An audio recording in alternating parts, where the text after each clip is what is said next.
Hello student, welcome to our live classes. आज BSc first year के लिए physics में टॉपिक है curl of a vector field. तो वेक्टर फील्ड का जो कर्ल होता है वो होता क्या है?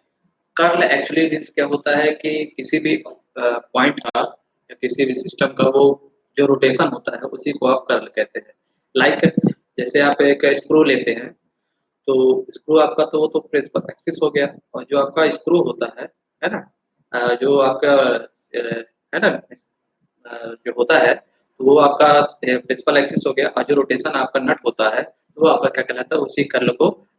डिफाइन करता है। तो कर्ल ऑफ वेक्टर फील्ड किसी भी फील्ड के लिए तो क्या होता है, कर्ल ऑफ वेक्टर फील्ड उसको आइए समझते हैं कि सपोज करते हैं कि हमारा एक एक्स वाई प्लेन पर एक्स वाई प्लेन पर एक हमारा ये rectangular P Q R S हमने एक स्क्वायर लिया या रेक्टेंगल फॉर्म कर लिया, है ना। तो अब ये क्या कर रहा है, एक्स वाई एक्सप्लेन के अकॉर्डिंग रोटेट कर रहा है, तो इसी रोटेशन को हमें फाइंड करना है। तो ये आपका कर्ल ऑफ वेक्टर फील्ड हो जाएगा, है ना। तो सपोज करते हैं कि ये कर्ल आपके सेंटर पॉइंट से प्रिंसिपल, क्योंकि इसका वेक्टर फील्ड हमने सपोज किया कि ए है ना। इसका वेक्टर फील्ड हमने माना है ए है, एक यूनिट वेक्टर फील्ड है जिसको हमने माना ए है। ये तरफ से एक्स एक्सिस की ओर एक्स फॉर्म पर मूव कर रहा है, और वाई एक्सिस पर ये वाई के फॉर्म पर मूव कर रहा है। मतलब जो इसका रोटेशन है वो रोटेशन कुछ इस प्रकार से पी से क्यू की ओर, क्यू से आर की ओर, आर से एस की ओर और एस से पी की ओर, ये आपका रोटेशन इस प्रकार मूव कर रहा है। इसको हम इस तरह समझ सकते हैं कि जो हमारा स्क्रू होता है, स्क्रू में जो नट होता है, जो नट रोल करके ऊपर की ओर या डाउन नीचे की ओर मूव करता है, ये क्या कहलाता है। इसमें आप अगर देखेंगे तो एक डायरेक्शन आपका जो रोटेशन मूव कर रहा है तो वो एक्स डायरेक्शन पे होगा, और दूसरा जो अपर की ओर जैसे है ना, हम स्क्रू को ओपन करते जाते हैं तो क्या होता है, स्क्रू स्क्रू ऊपर चढ़ता जाता है, उसकी चूड़ी जो है ऊपर चढ़ती जाती है, पूरी तरह से नेट ऊपर आ जाता है। तो एक तो ये डायरेक्शन हुआ वाई डायरेक्शन की ओर, पर जो आपका जो स्क्रू है, जो आपका स्क्रू है वो किस डायरेक्शन में मूव कर रहा है, एक्स एक्स के डायरेक्शन पे मूव कर रहा है, और साथ में वाई एक्सिस की ओर मूव करता जा रहा है, बट किसके अकॉर्डिंग, कर्ल घुमाव के कारण घूम रहा है ना। तो इसी के कर्ल ऑफ वेक्टर फील्ड के परिभाषा अनुसार, है ना, थ्योरी हम ये समझते हैं कि किसी भी पॉइंट पर किसी भी वेक्टर फील्ड का किसी भी वेक्टर फील्ड का जो कर्ल कर्ल होता है ना, उस उस पॉइंट के, उस वेक्टर फील्ड ए के, है ना, माइक्रो माइक्रो एरिया पर जो उसकी बाउंड्री लाइन है, है ना, उसी के लीनियर इंटीग्रल के मैक्सिमम वैल्यूज के बराबर होता है कर्ल ऑफ वेक्टर फील्ड, है ना। तो इसको फाइंड करने के लिए आइए हम चलते हैं, है ना। इसका जो फार्मूला होता है वो होता है curl A is equal to, है ना, किसी भी वेक्टर फील्ड, इस वेक्टर फील्ड का मान लिया हमने, इसका वेक्टर फील्ड मान लिया हमने ए है, इस वेक्टर फील्ड ए का जो कर्ल है, कर्ल ऑफ वेक्टर फील्ड, वो किसके बराबर होता है, उसी वेक्टर फील्ड के एक यूनिट एरिया के मैक्सिमम वैल्यूज के बराबर होता है ना। मैक्सिमम वैल्यूज के लीनियर इंटीग्रल के बराबर होता है। लीनियर इंटीग्रल कैसे, अगर आप देखेंगे तो P से Q ये आपका लाइन के फॉर्म में शो कर रहा है, P Q से R ये भी आपका, और R से S और S से P ये आपका एक लाइन के थ्रू शो कर रहे हैं। तो मतलब यहाँ पे क्या लगेगा हमारा, इसकी आउटर लाइन पर लीनियर इंटीग्रल लगेगा जो कि कर्ल ऑफ A के बराबर होता है। तो ये हो जाएगा A डॉट dl, जहाँ कर्ल का मतलब क्या होता है, कर्ल का मतलब आपका होता है, अगर हम इसको ओपन करें फॉर्मूले के रूप में, तो curl A is equal to होता है, curl dot A is equal to होता है डेल डेल क्रॉस ए, है ना। जहाँ पे डेल आपका क्या होता है, डेल आपका होता है तीनों डायमेंशन के लिए होता है डेल आपका, है ना। ये हो जाएगा I del upon del X plus J del upon del Y plus K cap del upon del Z, यही होता है। और साथ में आपका ए जो होता है वो तीनों डायरेक्शन के लिए आपका हो जाएगा आई ए एक्स ये एक है ए वाई और प्लस के कैप ए जेड, ठीक है। इसी प्रकार आपका ये होता जाता है।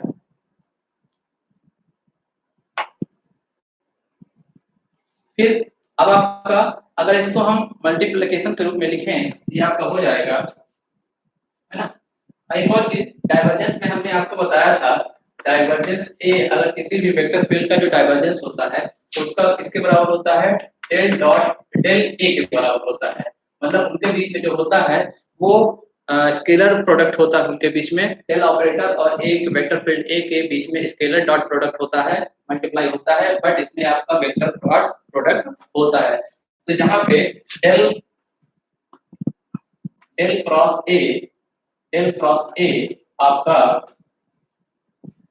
डेल क्रॉस ए हो जाएगा आपका आई जे के और del upon del X del upon del Y del upon del Z,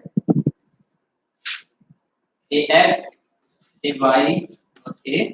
Z, ठीक है। ये होता है। अगर हम इसको सॉल्व करेंगे, अगर हम इसको सॉल्व करेंगे डेल क्रॉस ए को बीच में लिख देते हैं सेंटर पे नॉट वाई कर्ल ए, इसको अगर हम देखेंगे तो हमारा हो जाएगा, है ना। आई को अगर हम देंगे इसकी वाली ये वाला आपका जो रो है इस रो को छोड़ना पड़ेगा और इस कॉलम को छोड़ना पड़ेगा और इसके बीच में क्रॉस मल्टीप्लाई, तो एजेड का हो जाएगा, है ना, एजेड का हो जाएगा del A Z upon del Y minus del A Y upon del Z, ये किसका हो जाएगा आपका आई प्रोडक्ट का हो जाएगा। इसी प्रकार प्लस जे के लिए आपका क्या हो जाएगा, आपके जे वाले कॉलम को छोड़ना पड़ेगा, जिस पॉइंट जिस कॉलम पे जिस रो पे आपका जे है उसको छोड़ना पड़ेगा और जिस कॉलम के सामने जे होगा आपको उस कॉलम को छोड़ना पड़ेगा। तो मतलब आपको ये छोड़ना है और ये छोड़ना है, बचा आपका ये वाला कॉलम बचा और ये वाला कॉलम, तो डेल का इसके साथ होगा del upon sorry Z del X minus del,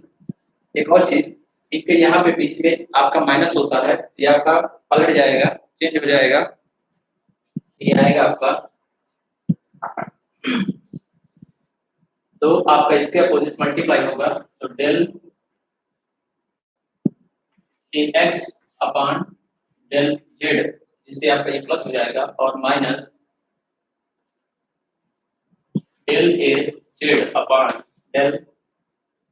X, ये आपका हो जाएगा जे का, इसी प्रकार प्लस के का हो जाएगा आपका। अब आपको के वाला लाइन छोड़ना पड़ेगा, ये वाला रो छोड़ना पड़ेगा और ये वाला कॉलम तो आपको बचेगा ये वाला, तो डेल एक्स का ए वाई से मल्टीप्लाई होगा, तो del A Y upon del X minus del A X upon del Y, और ये आपका हो जाएगा के का। तो ये आपका फॉर्मूला हो जाएगा डेल क्रॉस ए का, यही आपको निकालना है। तो आइए इसके फॉर्मुलेशन पे चलते हैं, इसको इरेज कर दें, है ना। यहाँ पे करने आपका क्या हो गया, डेल क्रॉस ए, डेल की वैल्यू आपका ये हो गई, ए की वैल्यू ये, और डेल क्रॉस ए को आपको इस तरह मैट्रिक्स के फॉर्म पर लिखना होता है, ठीक है।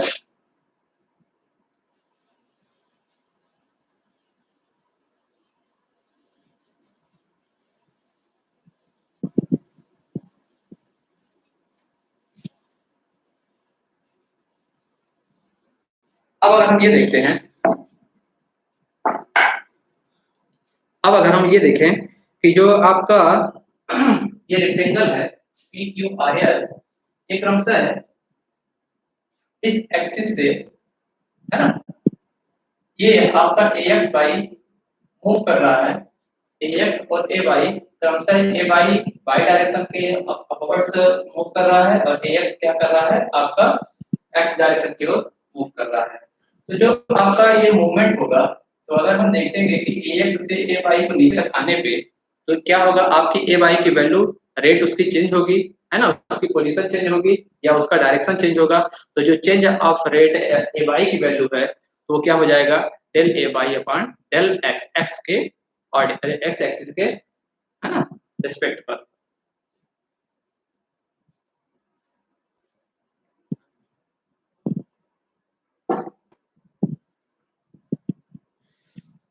तो अब आपका, तो जो अभी इस रेक्टेंगुलर है आपका पी क्यू आर एस, ये एक हमने मान लिया है कि एक माइक्रोफॉर्म पर एक छोटा सा रेक्टेंगुलर है ना, पी क्यू आर एस, जो आपका एक्स एक्सिस की ओर एक्स बाई एक्स वैल्यू के हिसाब से एक्सपेंड कर रहा है और वाई एक्सिस पर ए वाई के फॉर्म पर एक्सपेंड कर रहा है। तो अब ये क्या कर रहे हैं कि एक्स अक्ष के रिस्पेक्ट में, है ना, एक्स एक्स क्या कर रहा है आपका, एक्स एक्सिस, आप एक्स एक्सिस के रिस्पेक्ट में आपका ए वाई भी मूव कर रहा है, तो ए वाई में क्या होगा, इसका रेट आप चेंज हो जाएगा, तो जो एक्स एक्स एक्स फैक्टर के हिसाब से होगा,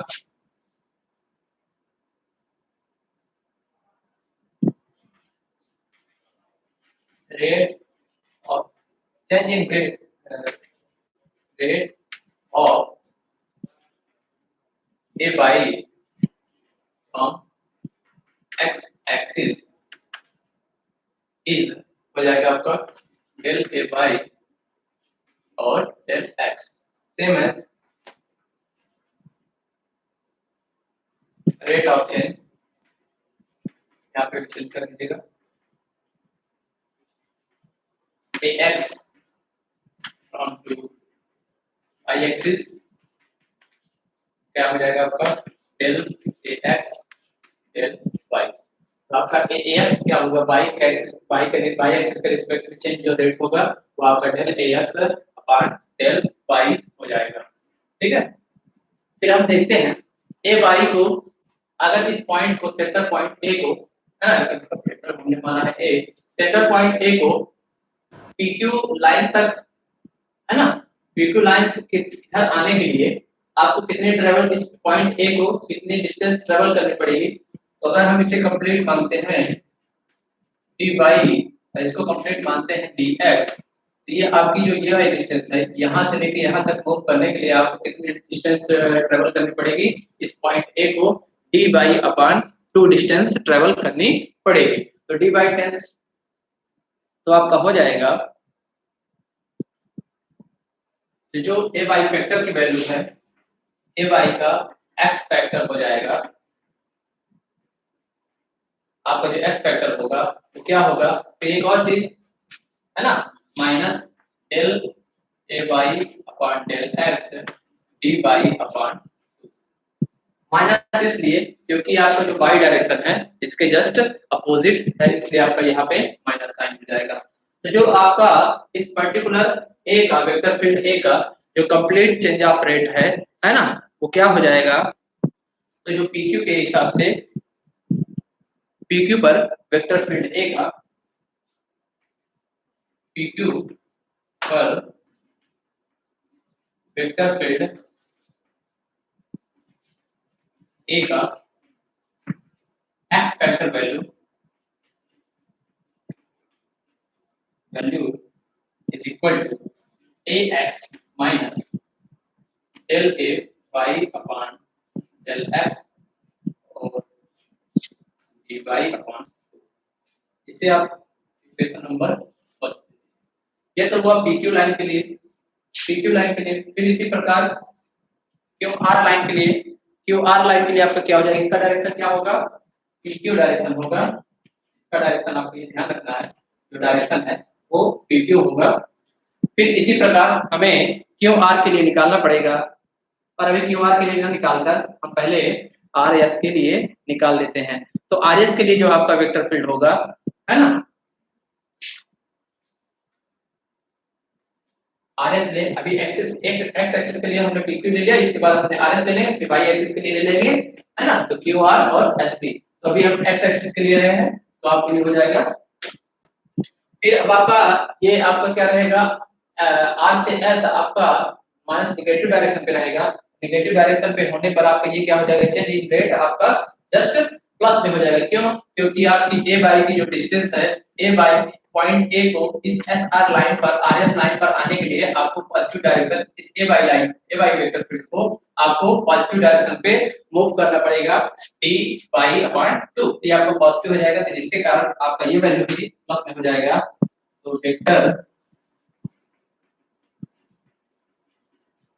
ए to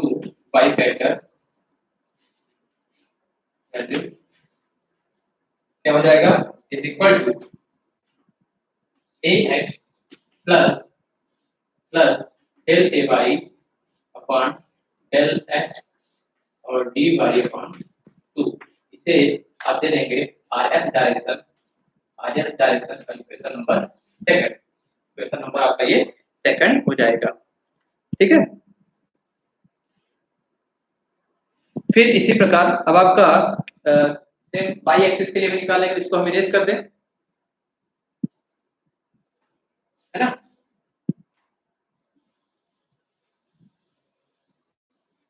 same as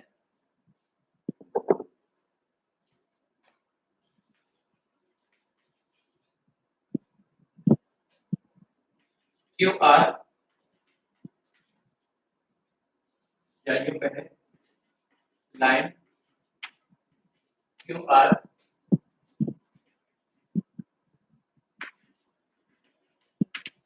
vector field A to B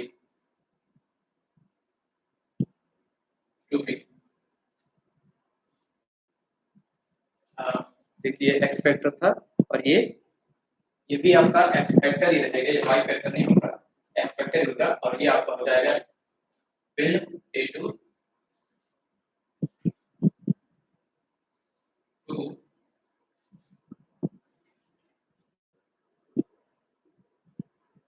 है ना, ए वाई था तो वाई फैक्टर है ना, क्या हो जाएगा आपका इज इक्वल टू यहाँ पे ax है उसके यहाँ पे चेंज हो जाएगा माइनस, अब ये del ax upon del y और ये भी आपका चेंज dx by 2। ठीक है, मतलब जहाँ पे x है वहाँ पे y और जहाँ पे y है वहाँ पे x, है ना, इसके अकॉर्डिंग तो आपका इक्वेशन नंबर ये कट हो जाएगा। इसका जो डायरेक्शन रहेगा वो क्यू आर डायरेक्शन रहेगा,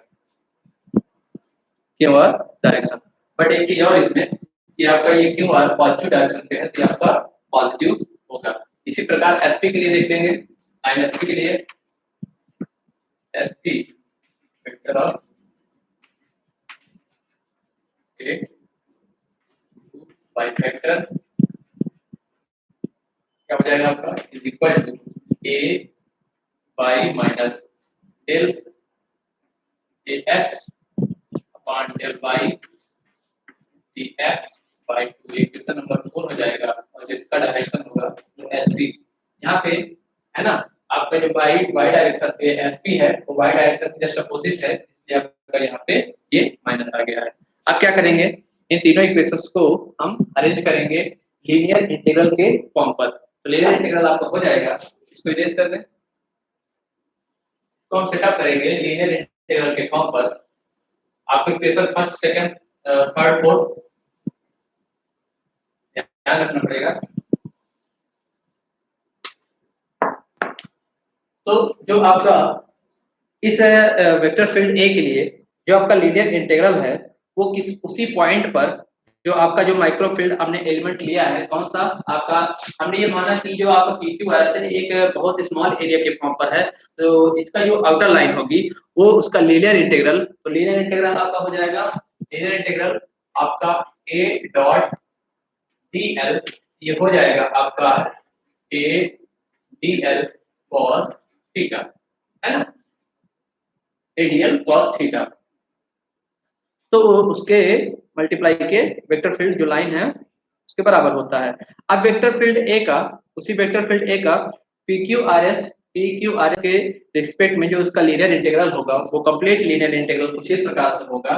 जैसे हमने इसका ये लीनियर इंटीग्रल लिया a डॉट dl, तो a डॉट dl कहां से कहां तक हो रहा है, इस वेक्टर फील्ड a का लीनियर इंटीग्रल। तो लीनियर इंटीग्रल कहां से हो रहा है, ये हो रहा है p से q, q से r, r से s और s से p। तो सभी को हम एक साथ लिख लेंगे इंटीग्रल हो रहा है कहाँ से, पहले हम अलग अलग निकालेंगे, अलग अलग लाइन के लिए। ये आपका P से Q के लिए हो जाएगा P डॉट dl, है ना। तो ये आपका रहेगा ax,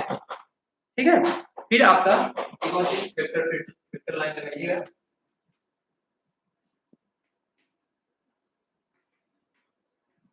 ठीक है। तो ये तो P से Q के लिए हो गया, प्लस Q से R, Q से सॉरी Q से R आपका वेक्टर फील्ड A का और ये dl का। फिर इसी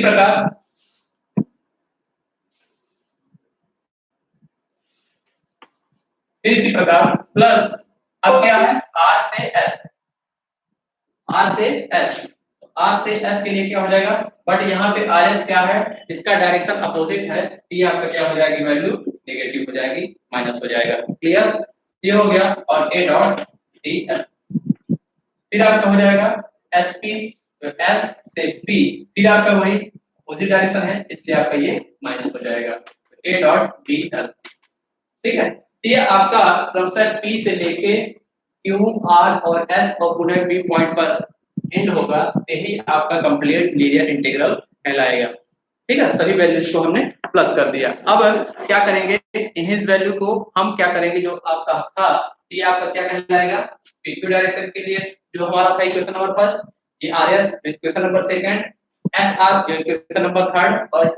PS या SP कहें तो आपका इक्वेशन नंबर 4, उन्हीं सारी वैल्यूज को इस इक्वेशन पे पुट कर देंगे तो हो जाएगा, है ना, इज इक्वल टू, काफी लेंथी इक्वेशन बनेगा, यहां से A dot dl is equal to P से Q के लिए क्या था आपका A बाई AX, ठीक है। PQ डायरेक्शन के लिए आपका था AX माइनस, ठीक है, तो AX minus del AX upon del by D by upon 2, ठीक है। ये आपका था P से Q के लिए, तो इसका जो आपका dl रिस्पेक्ट होगा, तो वेक्टर वैल्यू 1 हो गई, इसका जो हो जाएगा आपका डायरेक्शन dx हो जाएगा। क्लियर, ये आपका, ठीक है। फिर इसी प्रकार प्लस QR के लिए क्या था, QR के लिए था आपका, QR के लिए था आपका equation number third, equation number third देखिएगा तो आपका है A by plus del A Y upon del X और डी एक्स अपॉन 2, और ये आपका क्योंकि वाई वेक्टर के रिस्पेक्ट में है, ये भी आपका ये आपका डी वाई हो जाएगा, ठीक है। मतलब कि अगर इस ए की वैल्यू आपकी PQ लाइन के लिए पूरी इतनी हो गई, और DL आपका चूंकि आपका DX लाइन पर है, इसलिए आपका ये फैक्टर जो मल्टीप्लाई फंक्शन है वो DX हो जाएगा, ठीक है। इसी प्रकार इसमें भी, और इस प्रकार RS आपका माइनस है, तो माइनस वाला हो जाएगा, क्या था इसमें, तो आपका इक्वेशन नंबर RS है आपका इक्वेशन नंबर सेकंड, तो सेकंड नंबर को हो जाएगा आपका AX plus del del AX और del Y T by upon 2, और ये हो जाएगा आपका x के रिस्पेक्ट पे, ये आपका dx। क्लियर, ठीक है। फिर इसी प्रकार अब आपका माइनस अब आपका था SP आपका जस्ट अपोजिट है, डायरेक्शन अपोजिट है ना, तो आपका ये हो जाएगा इक्वेशन नंबर में भी इक्वेशन नंबर 4, इक्वेशन नंबर 4 क्या है, a by minus del del a by upon del x dx upon 2, और ये हो जाएगा फंक्शन dy, ठीक है। इसको अगर हम ओपन करेंगे इस इक्वेशंस को, वो इक्वेशन हमारी कुछ इस तरह से प्राप्त होगा, इसको इरेज कर दें, आप देखेंगे कि ब्रैकेट पर ax और ये ब्रैकेट जब माइनस अंदर जाएगा, है ना, ये माइनस ax आपस में क्या करेंगे, एक दूसरे को कट कर देंगे, सेम एज प्लस का ay और ये माइनस का ay आपस में एक दूसरे को प्लस कट कर देंगे, ठीक है। ये माइनस का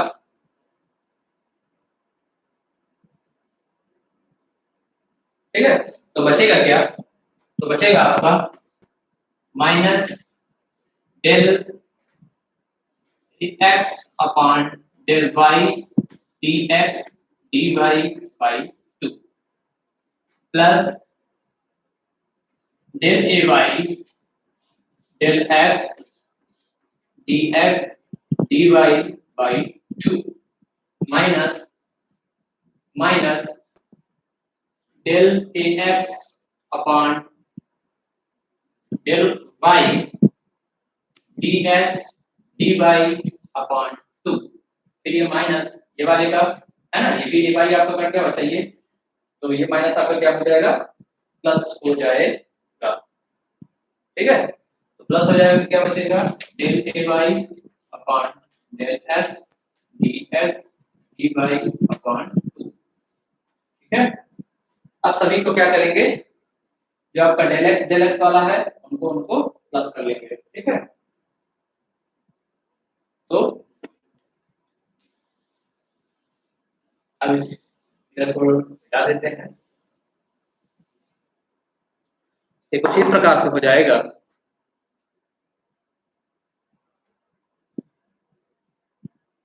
क्या कुछ आपस में कट रहे हैं,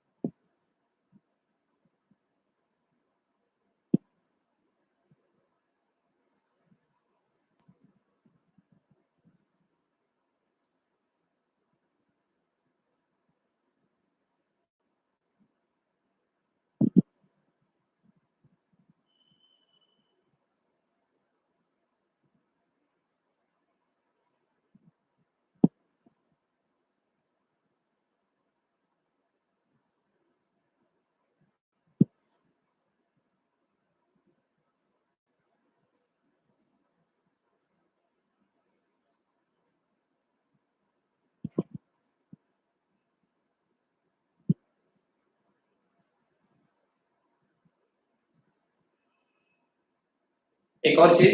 ये माइनस आपका अंदर जाके इसे प्लस कर देगा, ठीक है। तो आइए देखते हैं तो क्या हो जाएगा, ये आपका टर्म डेल ax वाला और ये डेल x वाला, ये दोनों आपका प्लस हो जाएगा, है ना।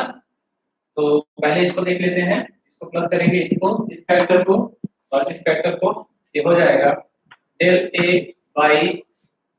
है ना, सेम टू सेम है, 2 हो जाएगा equal to del a by del x dx dy by 2, तो से ऊपर जाएगा, फिर ये माइनस, दोनों का माइनस कॉमन, 2 वही del ax del by dx dy by 2 से 2 कट जाएगा, आपका dx बाई दोनों कॉमन कर लेंगे, तो del a by upon del x minus del ax upon del y और dx dy, ठीक है। यहाँ का निकला है a डॉट dl का, ठीक है। तो जो आपका ये a y है ना, ये ds जो dy है, ये स्मॉल एरिया को रिप्रेजेंट करेगा उस पर्टिकुलर वेक्टर फील्ड a का, जो कि x y प्लेन पर स्थित है, सिचुएटेड है। तो ये dx और dy dx और dy ये आपका क्या हो गया, एक माइक्रो या एरिया उस वेक्टर फील्ड a का एरिया हो गया, क्लियर। तो अब ये हम देखें, तो जो आपका एक्स वाई प्लेन है ना, रोटेट कर रहा है, ये किस डायरेक्शन की ओर मूव करेगा, जेड डायरेक्शन के लिए, तो ये आपका हो जाएगा जेड डायरेक्शन के लिए मूव क्यों करेगा, क्योंकि जो मूवमेंट होता है, रोटेशन होता है, वो परपेंडिकुलर टू एक्सिस होता है। तो अगर ये एक्स वाई प्लेन है जो कि जेड एक्सिस की ओर मूव करते हुए अगर करेगा, है ना, अगर ये एक्स वाई क्लॉकवाइज डायरेक्शन पे मूव कर रहा है, क्लॉकवाइज डायरेक्शन पे, जिसका जो डायरेक्शन होगा वो जेड डायरेक्शन की ओर होगा, तो इस रिएक्शन क्या हो जाएगा, तो कर्ल कर्ल ए आपका जेड डायरेक्शन में हो जाएगा, है ना, वो इसके लिए वैल्यू हो जाएगी del A Y upon del X minus del A X upon del Y और डी एक्स और डी वाई। क्लियर? ठीक है, तो इसी प्रकार अभी तो हमने ये जेड एक्सिस के लिए आपका आ गया, इसी प्रकार हम सॉल्व करते जाएंगे तो रिलेशन हमारा एक्स एक्सिस के लिए भी सेम टू सेम इसी तरह आएगा, बस उसमें ए एक्स और ए वाई आपका इसका वैल्यू चेंज होंगे, और इसी प्रकार वाई एक्सिस के लिए भी हो जाएगा। जब हम जब हम वाई और जेड प्लेन लेंगे तब हमारा एक्सिस कर्ल एक्स के कर्ल ए एक्स एक्सिस के लिए आएगा। जब हम एक्स और जेड एक्सिस लेंगे, एक्स और जेड एक्सिस लेंगे तब आपका रोटेशन एक्सिस क्या होगा, वाई डायरेक्शन होगा। इसलिए आपका इसी प्रकार हम लिखेंगे same as same as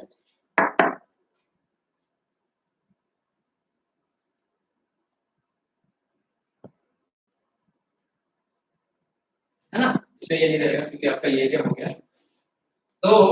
same as curl ए का जो आपका एक्स डायरेक्शन होगा वो होगा डेल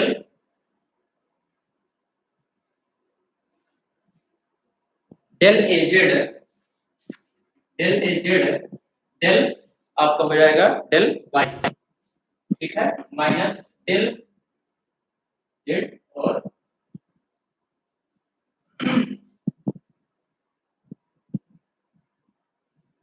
है ना,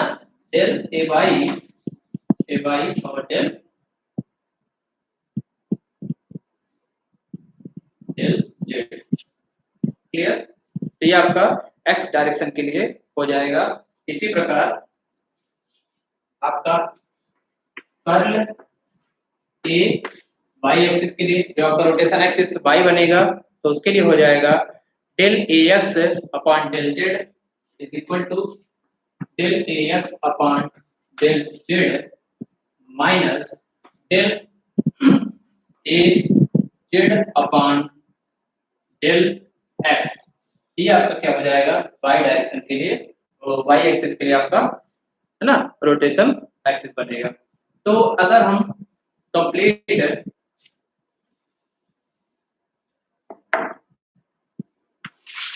अगर हम कर्ल ए देखें, तो ये हो जाएगा आई कर्ल ए का एक्स डायरेक्शन प्लस जे कैप का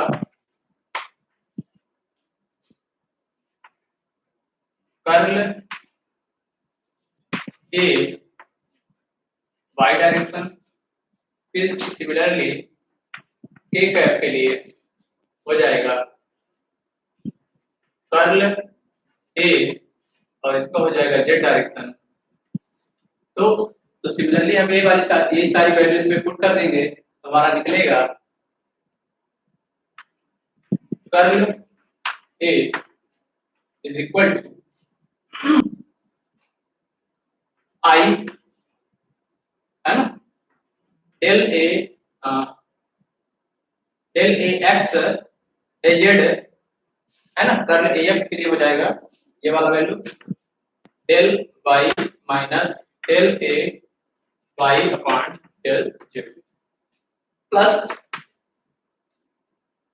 डेल वाई के लिए आपका हो जाएगा del A Y del A X upon del Z minus del A Z upon del X, और ये आपका हो जाएगा जे कैप के लिए,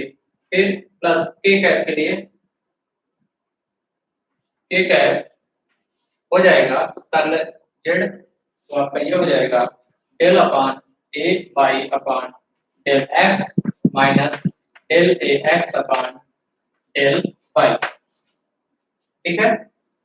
तो अगर हम इसको देखें